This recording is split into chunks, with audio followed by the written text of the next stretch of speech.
হে আল্লাহ, আমি আপনার একজন অনুতপ্ত বান্দা। আমার হাত দুটো আজ আকাশের দিকে উঠেছে, কিন্তু আমার হৃদয় লজ্জায় নত হয়ে আছে। হে আমার রব, আপনি তো সব জানেন। আমার বলা আর না বলা সব কথা আপনার কাছে স্পষ্ট। আমার গোপন কান্না, আমার লুকানো ভুল, আমার সেই গুনাহ যেগুলো মানুষ জানে না, কিন্তু আপনি সব দেখেছেন। হে আল্লাহ, আমি স্বীকার করছি আমি ভুল করেছি। অনেক সময় আপনার আদেশ ভুলে গেছি।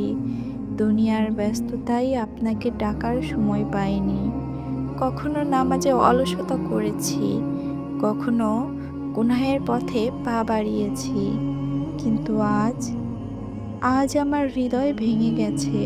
আজ আমি বুঝতে পারছি আপনাকে ছাড়া আমার আর কেউ নেই। হে দয়াময় আল্লাহ, আপনি তো সেই মহান সত্তা যিনি বলেন, হে আমার বান্দারা, তোমরা নিজেদের উপর জুলুম করেছ, তবুও আল্লাহর রহমত থেকে নিরাশ হইও না। এই আশাতেই আজ আমি আপনার দরজায় দাঁড়িয়েছি। আমার চোখে পানি, হৃদয়ে অনুশোচনা, আর মুখে শুধু একটি কথা, হে আল্লাহ, আমাকে ক্ষমা করে দিন। আমার গুনাহ যতই বড় হোক, আপনার রহমত তার থেকেও অনেক বড়। আমি জানি, যদি আপনি আমাকে ক্ষমা না করেন, তবে আমার আর কোনো আশ্রয় নেই। হে আল্লাহ, আমার অন্তরকে পবিত্র করে দিন।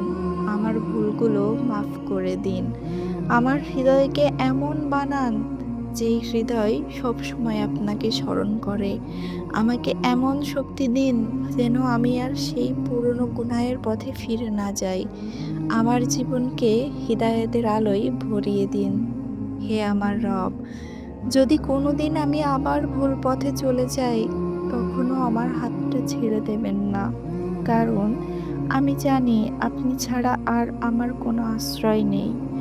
আজ আমি শুধু একটি জিনিস চাই, আপনার ক্ষমা, আপনার রহমত আর আপনার সন্তুষ্টি।